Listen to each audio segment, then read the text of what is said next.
할렐루야. 오늘은 하나님께 감사하라 라고 하는 주제입니다. 데살로니가전서 5장 18절 이렇게 말씀하죠. 범사에 감사하라. 이것이 그리스도 예수 안에서 너희를 향하신 하나님의 뜻이니라 이렇게 말씀합니다. 감사는 하나님의 뜻입니다. 감사하라 라고 하는 단어는 유카리스테오라고 하는 말인데 선하다 라고 하는 유하고요. 은혜인 카리스의 합성어입니다. 그러니까 하나님의 은혜에 대한 응답이고 신앙 고백이 감사입니다. 그 중에서도 가장 먼저 하나님께 감사해야 되지요. 시편 138편 1절에 내가 전심으로 주께 감사하며 신들 앞에서 주께 찬송하리이다 그렇게 말씀하죠. 늘 주께 감사하는 저와 여러분들에게 소원합니다. 범사에 감사해야 되지요. 범사에 감사하라 라고 하는 것을 킹제임스 버전 성경은 모든 일이라고 번역을 했습니다. NIV 성경은 어떤 환경에서도 라고 번역해놨죠. 그러니까 범사에 감사하라 라고 하는 것은 어떤 일을 만나든 어떤 환경에서든 감사하라 라고 하는 말입니다. 근데 어디 이게 쉬운 일입니까? 그렇지 않죠. 그러면 어떻게 하면 범사에 감사하는 삶을 살 수 있을까? 어떤 환경 무슨 일을 만나도 그리스도 안에 있을 때 있지요.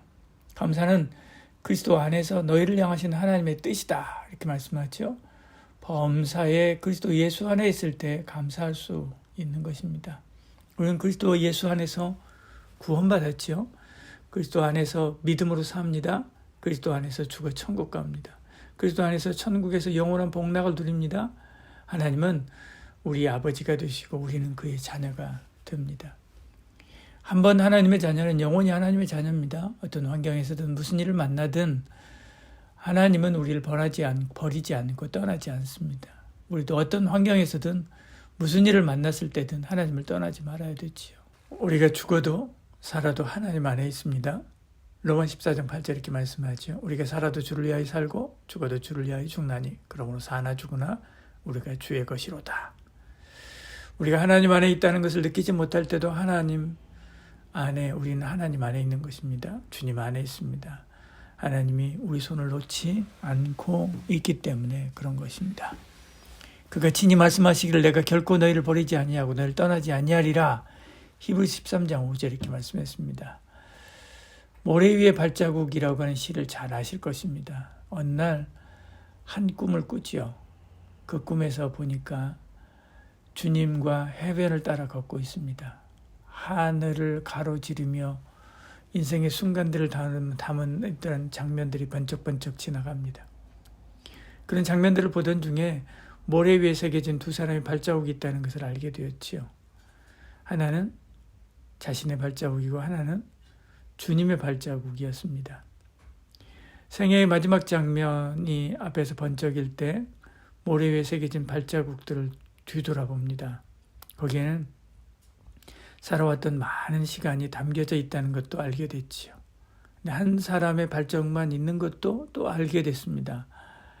그때 인생에서 가장 힘들고 침울하고 슬펐을 때였습니다. 그래서 괴로웠지요. 주님께 그것에 관해서 묻습니다.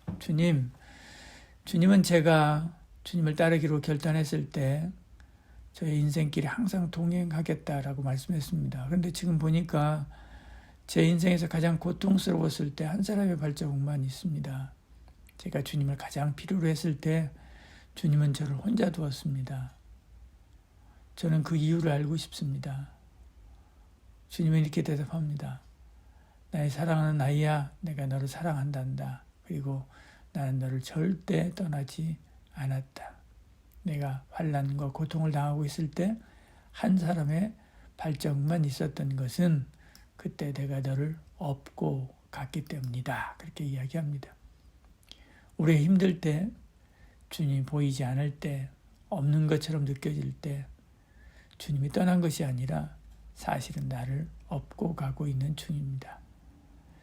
누가 우리를 그리스도의 사랑에서 끊으리요? 환난이나 권고나 박해나 기근이나 적신이나 위협이나 칼이랴. 없지요. 환난, 권고, 박해, 굶주림, 헐벗음, 위협, 칼. 그 무엇도 우리를 향한 주님의 사랑을 끊을 수 없습니다. 나를 붙들고 있는 주님의 손이 가장 강하기 때문에 그렇지요. 죽음도 삶도 천사도 권세자도 현재일도 장래일도 능력도 높음도 기쁨도 그 밖에 어떤 피조물도 우리를 우리 주 예수 그리스도 안에 있는 하나님의 사랑에서 끊을 수 없지요. 이렇게 내가 그리스도 안에 있고 그 은혜에 붙들려 살고 있다고 하는 것을 느낄 때마다 감사하지 않을 수 없는 것입니다. 그러니까 감사는 내가 그리스도 안에 있다는 것을 인식하는 정도와 비례하지요. 한마디로 영적인 척도가 된다는 것입니다. 영적으로 건강한 사람은 항상 기뻐하고 늘 기도하며 범사에 감사하기 때문에 그렇지요. 항상 기뻐하라, 쉬지 말고 기도하라, 범사에 감사하라. 이것이 그리스도 예수 안에서 너희를 향하신 하나님의 뜻이니라. 오늘 하나님께 감사합시다. 나를 하나님의 자녀 삼아 주심에 감사합시다. 물론 많은 어려움이 있지만 동행하시며 이기게 하시니 감사합시다. 이제는 하나님께 기쁨을 드리는 삶을 살게 하여 주시옵소서. 주님 주신 영혼 구원의 사명을 완수하게 하여 주시옵소서. 기도합시다. 기도드리겠습니다. 주님 감사합니다. 죄인인 우리를 구원하시고 죄와 사망으로부터 구원하여 주신 은혜 감사합니다. 날 위해 십자가에 당신의 생명을 내어주신 주님 감사합니다. 매일 영적 무지에서 깨워 밝은 눈으로 주를 따르는 삶을 살게 이끄시는 성령님 감사합니다. 늘 주 안에서 감사함 놓치지 않고 살게 하여 주시옵소서. 예수님 이름으로 기도드리옵나이다. 아멘.